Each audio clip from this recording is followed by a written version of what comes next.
All right, welcome back for another episode of The Art of Giving a Damn. And today I've got a special guest for you that I know you guys are absolutely going to love because what he does is helps entrepreneurs exactly like you get found and get more clients. So raise your hand.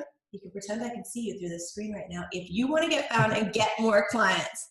Okay, I know we can't see them, but I also know they are all raising their hands. Jared Warner, thanks so much for joining us today. Yeah, thanks so much for having me. I'm pumped to be here. I am excited to talk to you. Before we hit record, just to kind of jump right in, one of the things you said to me was I noticed as I went through your site that you do a lot of different marketing strategies. Like the list just goes on. And I asked you about that, and you said you don't put people in a box, which I thought was really cool because one of the things that I know from my audience is they don't like being put into that cookie cutter box of you need to do exactly these three things in exactly this order and it'll work for everyone under the sun, because that's Right. not quite an approach that works for everybody. So how do you actually approach helping people get found? Where do you start with that? So it all starts really with their business as well as their skill set, right? So if somebody is a really strong writer like you, Mhm. they should be doing blogging. They should be communicating their message in that way. They should probably write a book. They should probably do a lot of things that play to their skills. They should probably build an email list and interact with them through email. If they suck at writing, if they hate it, I'm not going to tell them that, but look at the stats of all these people and how you Right. can, like, no, we're going to just move on. It's like, can you hit the camera on record and like go for it? Mhm. Cool. Let's talk about that. And let's talk about some strategies around that. Can you, are you scared of the camera, but you can like grab a microphone and rock it, and you can, speak to your heart's content, and people will get what you're saying. Mhm. Cool. Let's talk about that. Are people searching for your business all the time? Low hanging fruit, Google AdWords. Let's talk about that. Is your Ah. business highly visual, where if people see it, they get it, and they can connect with you on Facebook? Okay, let's talk about video ads. Let's talk about a strategy Mhm. around that. It really depends on the business, and it depends on the person and their strengths, and that's where we start. I love that because I think so often we go into business and there's this whole marketing thing we've got to figure out, right? And that's not actually what we want to do. We just want to work with our clients and we try to follow systems and strategies and we fail at them. Like Yep. just crash and burn and we can't figure out why because we see somebody else succeeding with it and we feel like, well, it should work for me. What's wrong with me that I'm not getting video or I'm not getting Twitter or whatever that thing is. Yep. But if we start from a different perspective, like you're saying, of what are we good at? What are the gifts we've got? Where are our clients looking? We get a totally different result from it. Definitely play to your strengths and hire to your weaknesses. And like, don't try to be balanced. Like Mm. school taught us growing up that we need to be balanced. If you suck at math, you got to work really hard. No, you can hire an accountant. Like, this is business. It's different. This isn't like going through school. You don't have to be really good at every single thing. Play Mm. hard to your strengths and hire to your weaknesses so that you can stay doing what you're supposed to be doing. I love that. And that's something that I think we forget that we can give ourselves permission to do that, to focus on what we're good at. So when you have clients come in, that's got to be kind of fun identifying what they're really excited about that they can do for marketing. I love it. It gives me an excuse to talk about marketing and business.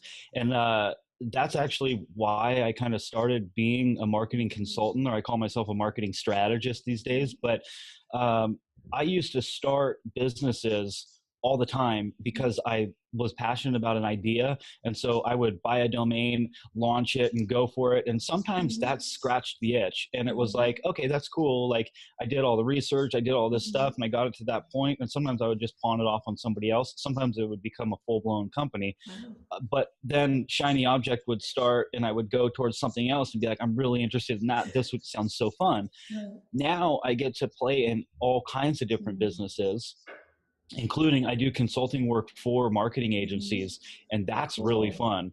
I get to go into their campaigns and look at Mm. all kinds of stuff. So hopefully they've got multiple clients and I can go in and look at all kinds of stuff.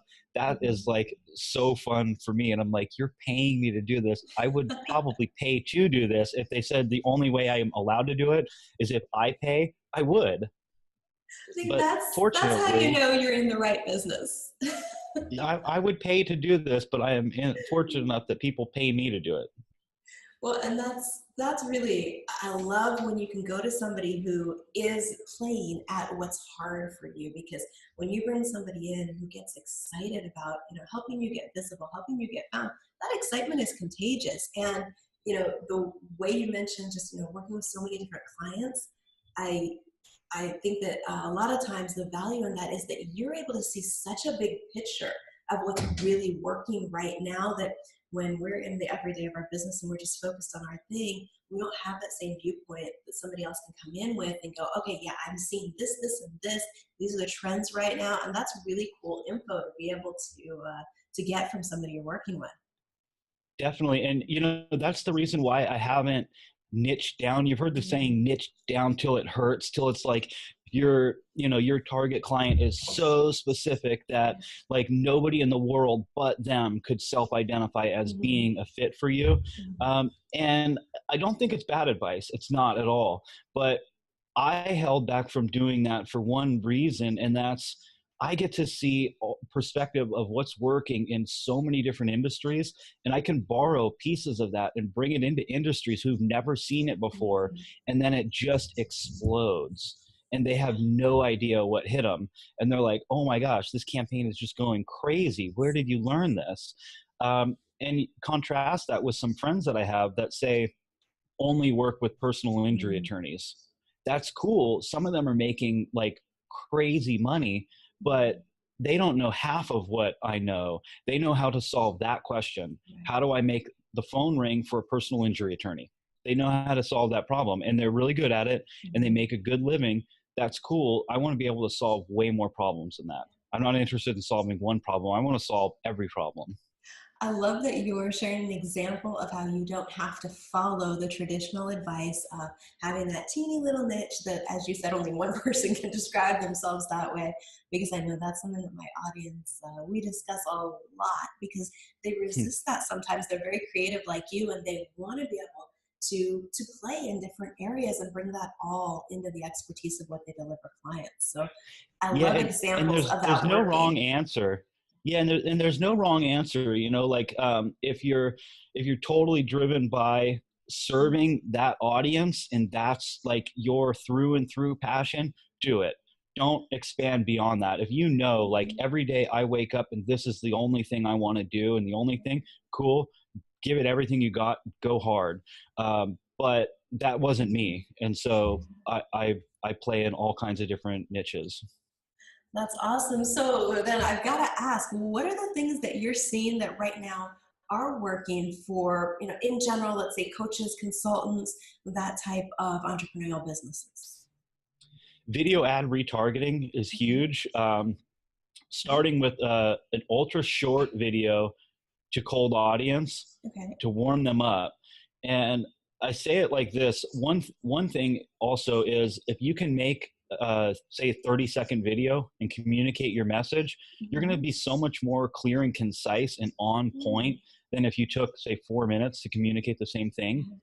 And that's actually the work of stronger marketers is Mm. they can communicate their message in a really short time. Can you communicate it in a headline, in a word, a couple bullet points, 30-second video, 15 Mhm. second video? And if you can, you're really on point. And if you really struggle to do that and go, there's no way I could explain it in that, you've got some more digging to do. Yeah. And I would suggest to anybody when they give their pitch about what they do and who Mhm. they help and how they help them, continue to ask, so what? And if you do that, you're Excellent. going to be digging deeper and deeper and deeper. And by doing that, you're going to get beyond your headline. Sometimes you may totally change your headline. If you're really dialed in, your headline may stay the same. And then Mhm. the answer to the so what might give you your subheadline, it might give you your bullet points, and it Mhm. may back up your argument in ways that you have never thought of. I love that. That's a great way to approach it, is keep asking so what. I know one that I've used is so they can, and that matters because we do sometimes forget we've got to figure out what's that result they really want, and when we can share that concisely, it is really effective. So just for anybody who doesn't know, you used a couple of phrases. What does cold traffic mean?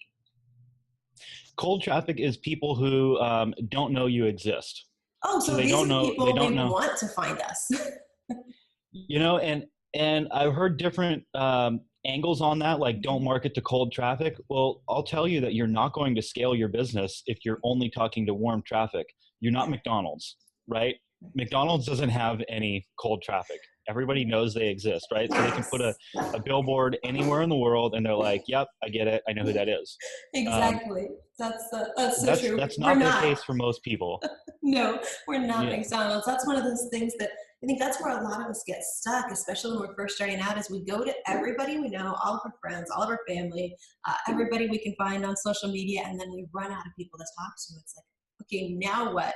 And that's Right. where the strategies you're talking about, cold traffic, comes in. So you also said retargeting. Can you explain that one real quick, Yes. just for anybody that they understand a video ad, now they know cold traffic. What Yep. does retargeting mean? So you can retarget based on the amount of time they spent watching that video. Okay. And so you warm them up. So you don't try to sell them. You put out your video, you create an audience, and you then continue the conversation. So Mhm. marketing is just about talking to somebody who you're not sure if they're listening, except for the data that shows that they're listening in different Mhm. ways, right? So whatever you would put in your, let's call it a 30-second video, let's pretend that somebody watched all 30 seconds of it and they're Yeah. standing in front of you and they're like, Michelle, that is great. You wouldn't then go, yes, it is, and then turn around and walk away and never talk to them again, right? Well, that wouldn't be very You polite would, or effective. right? So what you would do is you would go, okay, great, I'm glad that that resonates with you, and Mhm. you would then follow up with your next logical sequence, right? So like whatever that logical sequence is for your business, you would keep talking to them. Mhm. So retargeting is continuing that conversation. And so don't overcomplicate it. Just continue the conversation. So they heard this. If they were standing right in front of you, what's the next thing you would say? Does Mhm. it need to be communicated in another video? Cool, do it. Does it not? Can an image capture it? Cool, do that. So whatever your in-person sequence would be, you're just making it virtual. That's it. Well, and the cool thing is, even if those people don't give you their email address, their name, you don't know exactly who you're talking to, with the technology we have, you can kind of follow them around the internet, right? Yep. Yeah. So even if you don't right away get people on your list with retargeting, you can get back in front of them. It's like if any of you are like me, you're shopping for shoes. Later, you end up on Facebook and there's the boots that you were just looking at. They're somehow following you around the internet. You can do that Yep. for your business with retargeting. And as any shoe shoppers know, it's very effective. You usually end up buying the boots if they follow you around long enough. And you know what the cool thing with video ad retargeting is? Ad blockers are irrelevant. Really? Does not matter because you're keeping them in Facebook. The audience is built on Facebook. Nobody's blocking an ad in your newsfeed. They can block an ad when they go to your site. Mm-hmm. Sometimes they can block that and then you can't retarget them because you weren't able to pixel them. Inside of Facebook, different story. This is engagement on their platform. Facebook owns their platform. Ad blockers have Right. nothing to do with it. Oh, that's really interesting. I didn't realize you could get around ad blockers that way. Very cool. Okay, so I know that we've got people listening who are probably thinking a couple of different things. One would be, where do I find out more? How do I learn to do this? So I know you've got a training that people can go claim. It's at 123, the numbers 123getfound.com/RT. I'll put a link right below the video, or wherever you're listening to this podcast audio, you'll see a link to that. It will help you understand how to start setting up a campaign like we're talking about here, that you can create some videos that are effective and warm up an audience and start making sales to them. So if you're thinking you want to learn more about this, you want to learn to do it yourself, go check that out. Again, it's 123getfound.com/RT. And if we've got people listening who are like, that sounds really awesome, but I don't want to have to set any of that up, how's the best way for them to get in touch with you to find out how you can help them with this?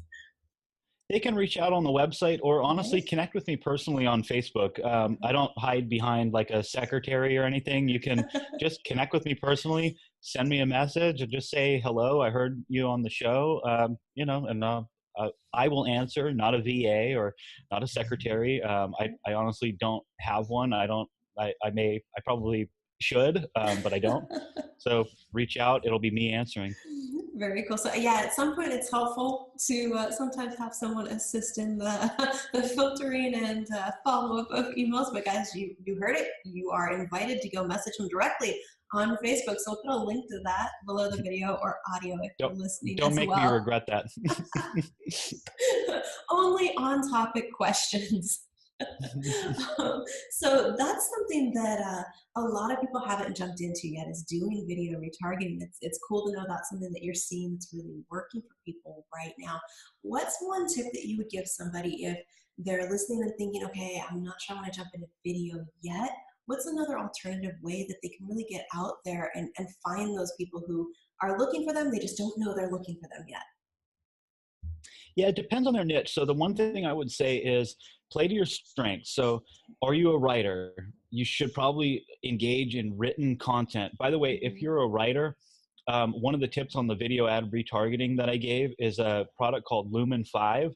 You can Hmm. write out your video script and it will fill in and help you create a video based on written content. Oh, cool. So I will have to that's check in that the out. really cool.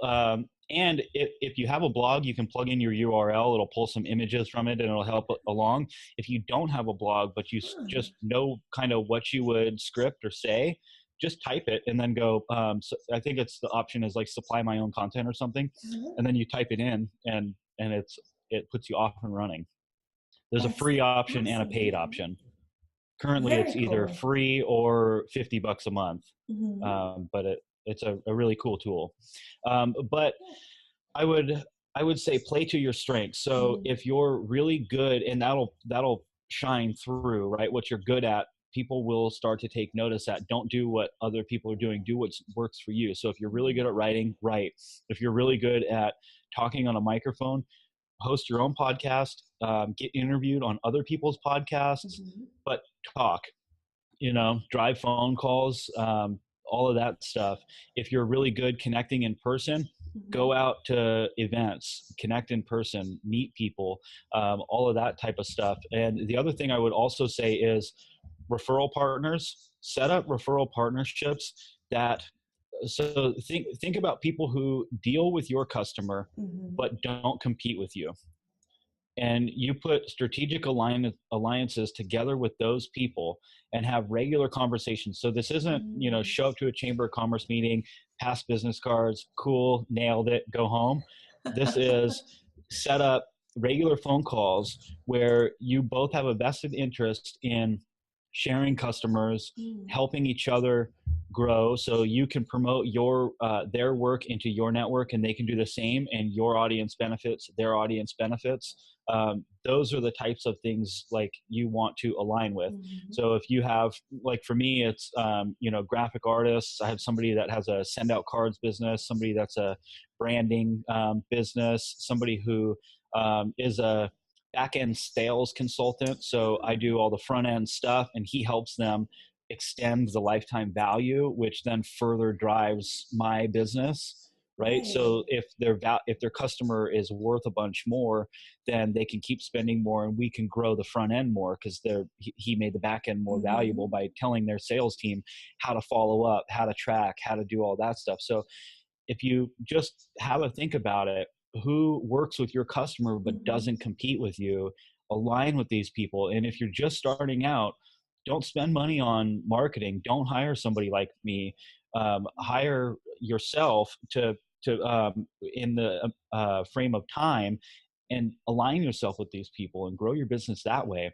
Then when you're ready to take the next step, then you talk with a company like me. But don't spend your last dollars hiring Mhm. a marketing agency, or your first dollars, when you're just starting. You shouldn't be hiring a company. you've got to really tough it out, put some sweat equity in, Mm. and you're gonna like your business a lot more and appreciate the growth a lot more. Okay, so that's an interesting point. So two questions from that. First, how does somebody know when they're at the point where it makes sense to start talking to a marketing consultant and bring in somebody to help with that strategy? What are the indicators business wise? Yeah, if you're like stressed out, say you suck at marketing for one, and you've gotten your to that point, and let's say you're at a point where you can spend, $1,000, $2,000 a Mm-hmm. month, and that doesn't scare the heck out of you, like as something that you can set aside to grow. Mm-hmm. Have you ever heard the saying, "You can't win with scared money when you're Mm-hmm. gambling"? My dad used to always tell me that you can't win with scared money, and boy, he was right. My first trips to Vegas, I would have like $500, and that was it. And if I lost it, man, that would suck, right? Like, but I have it, and I'm going to spend it, and I'm just going to hope for the best. I Uh-huh. lost it every time in that frame of Ooh, mind. wow. Marketing is somewhat like that. If you've got to get an instantaneous return on the money that you put out, it's too soon, or your Mm-hmm. budget is too high and you've got to Okay. scale it back. So if you have to get a return like the second you put money out, Okay. it's the wrong way, because then Mm-hmm. it frames stuff for companies like me. Some companies Mm-hmm. will take your money. I just turned somebody down yesterday. I referred them to somebody that was half the price of me, Mm-hmm. and he was like, "But I really want to work with you. I trust you. I want Mm-hmm. you to manage my campaign." And I said, Mm-hmm. "I'm putting you in good hands. I don't refer out. I would just say I can't help you, but I honestly believe that this person can help you. They are a really good fit. Mm-hmm. I back them. You can come back to me. Mm-hmm. I'll look over the campaign if things aren't going well. But I'm telling you, they will go well. This Mm-hmm. person is a really good fit, and they're half the price of me in this instance for what Mm-hmm. that person needed." Um, and he was like, "Well, I don't get it." And it was like, your margin is just too tight. Mm-hmm. You need this money right now to turn right now. And so in the way I look at that is, I have to frame it to where I put out an ad and I need to get a response that puts cash in their pocket in 24 hours. It changes the message that I have Yeah. to have. That's not the way you should be marketing in Right. 2017 and beyond. you Mhm. you need to like build trust, build rapport, and not be such a hard sell. That's not the way to market your business. It's not the way you want to be marketed to. Your people don't either. No, I love that what you just shared is such a great example in action of really caring about the results you deliver your clients and that you're the right fit to work with them.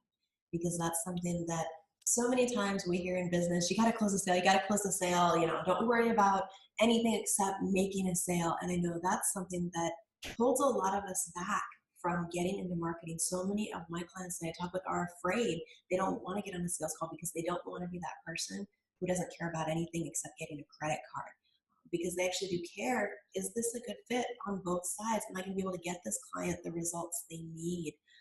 And it is a Yep. different way to approach your business, but I agree.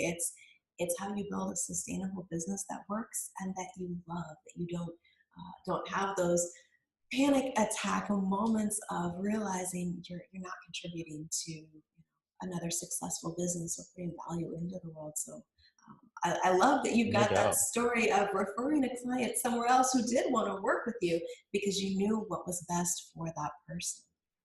That's Yeah. an unusual approach in today's business world. No doubt. Yeah, I hear that all the time. People go, "How Mhm. could you do that?" Like because I can afford to, but more, it's the right thing to do. I started my business because I want to help people, and so I help them despite what the bottom line says. I don't care about the bottom line. That takes care of itself. You just do what is right, and that works out. That's not the focus. It can't be. That's a different perspective to come from when you're in business, because so often it is, what does the balance sheet say? And if instead we just look at what's the value I'm delivering, then you know you've got a business that's going to keep running, because I guarantee you those clients are going to come back to you excited, share you with other people, and want to help you grow your business too. Yeah. It's a great approach to it. So the other thing that you shared a minute ago that I thought was really great and wanted to make sure everybody got, and they may want to write this one down. You heard how Jared said that he goes to people who work with his clients after the next step. So he does the front end marketing, they do back end sales conversion. Think about who that is for you. Your clients are working with you. Who else do they work with next? Or who do they work with first before they come Yeah. to you? Because those are really great strategic partners to get that referral system set up. So I just wanted to make sure people didn't miss that tip when you shared that, because we do so often think, referral, I guess I need to approach my competitors, and how's that going to work? And a lot of people are so focused on competition that they don't want to refer. So approaching that a little bit differently is really, really smart. And the other thing is, I look at it as I don't have competitors. And I don't say that out of arrogance. I just say that out of, I don't care. There's enough business for everybody. And in my personal network, I'm connected with tons of marketers. And I have several clients right now that were referred from marketers who would be considered my competitors, but they refer them. Mm-hmm. And they refer them because we have a good relationship with each other, and I help them. I have a Skype group that I communicate with other marketers. There's 12 of us in there, and I jump on calls with them all the time and do screen shares and go into their campaigns and help them out. And in turn, I get referrals. I don't do it because I get referrals. I do it because I love marketing. It's an excuse to look at another campaign. I like to help people, and so that happens. So if your intentions are right, things work out in the end. I love that. That's something that I remember the first time I ever saw somebody in business do that. And I was probably about 20. I'd only been in business for, at that point, a few months. And I was working with someone who was a copywriter. And I remember, because I was helping them handle their email, they got this inquiry about a copywriting project. I'm like, oh, cool. Okay, so you've got a new client to work with. And they're like, no, no, I'm sending them to, this other person. And I'm like, but they want to work with you. They want to send you money. And like my brain's going, I don't understand this, right? That's not what we're taught. And he explained to me that the person was a better fit to work with a different copywriter, tone wise, style wise, and really what their mission was. And I remember thinking, that's actually really smart, because then you don't end up with clients that aren't a good fit for you. Because when you say you don't have any competition, if you're really showing up as yourself, who you uniquely are, you don't actually have any competition, because your Right. approach, the type of clients you attract, is going to be different from everybody else out there. So I love that you've got a Yeah. group that's collaborating versus looking at it competitively of, everything's limited, we have to fight for resources, because it is true when you're focused on just delivering value, doing what you love, which it's clear how passionate you are about marketing, the rest of it does fall into place for you. Which, Yeah. And go ahead. I wake up at 4 a.m. every day, pumped to do what I do. Sometimes, honestly, at 2 a.m. Oh, I woke wow. up in the ones. I woke up in the ones before, just with a campaign idea and like, I'm going to launch this right now. Um, uh, it's when you do that, like, I don't care about anything else. Day a week, it's like, oh, I don't work on Sundays. I work when I'm inspired, which happens to be a lot. So I put a lot of hours in, but I like what I do. So it's not, I don't care. I don't watch the clock. I don't like do billable hours or any of that stuff and charge a client. It's like they're paying me to have fun. So I don't, I don't know. I look at things a little differently than some. That's awesome. I can't say I wake up at 2 a.m. or 4 a.m. I do wake up excited just a little later in my day. That's awesome. I think that's another thing that is a really important lesson for people, is learning how to move from everything being billable hours into packages and ways that you have a little more freedom with how you put your time in, and you can really deliver results in a different Yeah. way. So that's a very cool thing to think about, guys. If you're still doing billable hours, look at some different options for how to put those packages together. Um, Sell results, not hours. Yes, absolutely. It helps not just with your freedom and time wise and how much you end up making an hour, but also in your clients knowing what they're going to get from the package. So it's a great Yeah. way for both sides to really understand how to engage. So one question that I ask everybody that I have on the podcast is, what part of your business are you the most excited about? Which part is the most fun for you? Um, I love the beginning phases of learning about somebody's business, Mhm. learning about the challenges that worry them, and just knowing like, I got this. This is what I do every day. You know, like I eat your problems for breakfast. This is fun for me. So I love that part. And where they're, you know, they're like, I had one client where they said, we've been in business 10 years and nobody knows we exist. I'm going, oh, I got this. This is going to be fun. Oh, We just wow. launched a campaign. We just launched a campaign for them. Mhm. I think they spent under $25 and got like 300 something leads. I don't know what the Nice. numbers are at right now, but we were pacing at like 3 to 4 cents a lead. Uh-huh. Wow, that is really Um, good. that's like that's crazy good. Yeah. It had like I think like 35 shares and like Mhm. tons of comments and like so much engagement and people tagging people and like that one went nuts. And those are the people that they said nobody knows we exist. And this was Mhm. for another location where they said things are super tight. Mhm. We're in trouble. So this is after we'd launched the campaign, and Mhm. like the rest of the locations were doing really good, like really good, and that location wasn't. And I'm like, all right, you're Mhm. going to get a little special love here. And so we launched that, and now all the other locations want that, except for two of them can't handle that because the other campaigns were killing it. So we're launching the same strategy. I actually was working on that this morning at 4 a.m. to roll out that same campaign at all the other locations, That except for two is who can't handle the extra business. that is a different problem to run into of can't launch new campaign because we are just booked solid. Yep. I can see why that part of the business would excite you. Seeing clients get those kind of results has got to be. I guess I can see the waking up at 4 a.m. Yeah. And we had one of the owners, one of the franchise owners was like, I'm not on board with any of this stuff. And when we took over from another company, and he was Mhm. like not on board, and now he's like, Mhm. can I have that too? I'm like, yes you can. Yes, we can expand that over. And he was like, that's really cool. They didn't do any of that stuff. And I'm like, okay, you can have this. That is awesome. There is something that's really validating when people can look at what we do and see the results, and it changes their mind about different things. That's pretty awesome. I'm sure you were definitely celebrating with that response. Oh, I loved it. I worked all day on Sunday because of that. You know, I was just doing all kinds of stuff on Sunday, just loving it. And people go, "How can you work on Sunday?" I was like, I was having fun. Like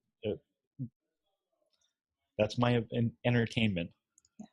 That's something that I tell clients all the time. They're like, "But I need a strict schedule, and I need to make sure I'm not working certain days." I'm like, if that works for you, that's great, but Yeah, it doesn't sound like it's working for you because they'll tell me, "Oh, but I want to work." I'm like, then work. If what you're doing for work really is play, you're passionate about it, you're excited about it, then create the day that you want, create the schedule you want. You don't have to play by the rules. You don't have to take Sunday off if you're excited about what you're doing and getting those kind of results for clients. I think that's fantastic. yeah. My schedule is when I feel like working and I'm inspired to work, I work, and if I'm not, I don't, and I don't care what day or time of day it is. It's irrelevant. I guess that's one of the good things about being an entrepreneur and working for yourself. You can set your own schedule and focus it on when you're inspired and when you're ready to jump in and get those kind of things done. And I think when we're really in that genius zone that we have and we're doing what we're here to do, that's something that we get amazing results from, right, for our clients when we can get ourselves in that space and really play at No what we're doubt. good at.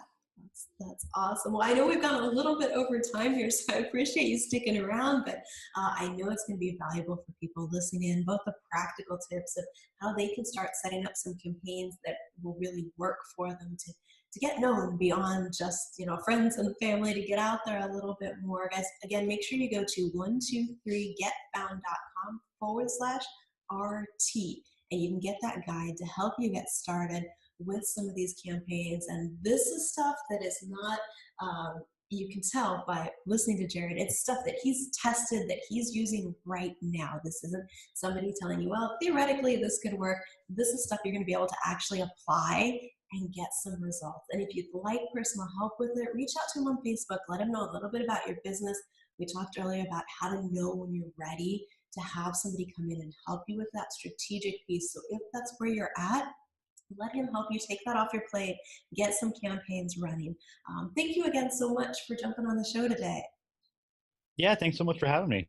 I appreciate it. This has been fun, and I really love the approach that you're taking to business, where it really is that win for everybody involved, a win for your business, a win for your clients, and really domino effect, win for the world when you're able to help those clients get out there and reach the people they're here to help too. So thank you for what you do and the way you approach your business. I appreciate it. Thank you as well. Thanks for having me on. Thank you. All right, guys, thank you so much for tuning in today. I appreciate all of you listening in. You can subscribe wherever you're listening or watching this, and make sure you come back and join us for the next episode.